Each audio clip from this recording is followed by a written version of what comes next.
Assalamu alaikum, guys. How you doing? I'm with Simon. Simon, how are you doing? I'm fine, thanks. Alhamdulillah. So the news is that you just accepted Islam. How long ago? 2 years in March. Can you tell us what was so amazing about Islam? You're a Brit. They call Britain. Yeah. From Britain, and with all of the hype and all of the misconceptions and all that, you took a bold step. Yeah. You accepted Islam. What was it that amazed you about Islam that had you accept it?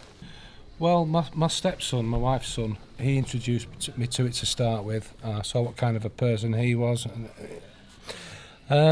it's hard to say really, because tell it like it is. I'm trying to.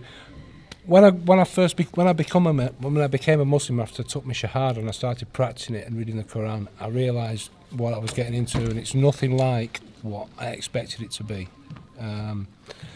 I was brought up as a Christian, and my beliefs about Christianity and that kind of thing, I can't align with them. But yet, when I read the Quran, it was so simple, so straightforward. There's nothing in it that I could see to dispute. Whereas the Bible, there's a lot of things in it which are open to interpretation, etc.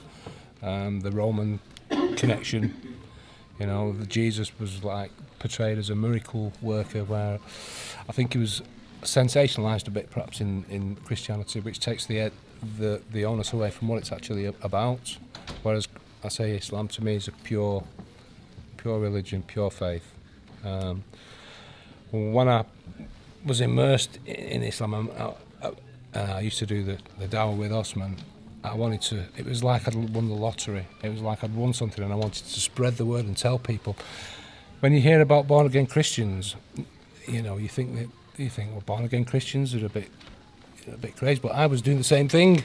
I couldn't believe what I was doing, what I was feeling, and what I wanted to portray to people. So, alhamdulillah, I'm so glad I became a Muslim.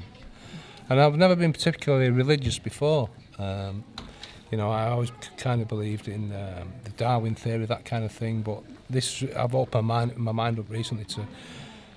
One time, people believed that science was in one and religion were opposed to each other. But now, through reading the Quran, you can see that they actually come together. So the Darwin thing, I'm totally believing God now in Allah. I don't think about the Darwin thing or anything like that, because it's always been explained to me through reading the Quran and speaking to other people as well, the Muslims. What advice would you have for other Brits, other people out there who their minds are really having the ideas that Islam is something that is foreign, Islam is something of the other, that Islam is something violent, and the list goes on of all of these things that contradict Islam? What advice would you have for them? I would say you've got to look beyond that, and you've got to really focus on what Islam actually is, and not what you've been told it is, or what your conceptions of it are, misconceptions. You've got to look past that, read the Quran, speak to other Muslims, come to a mosque, pray, and feel what I felt.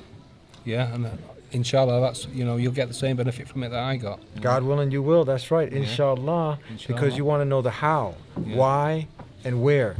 How'd you end up here? Why are you here? Where are you going? He's figured it out. He's living the purpose of life. He got through all the hype, and now he's a Muslim, one who has submitted his will to the Creator of the heavens and earth. He gave you some great advice. Read the Quran. Read it. Pick up the book and read it. Make the human connection. Meet a Muslim. Thank you so much for sharing that with us. And thank you guys. Peace be with you. Assalamu alaikum from UK.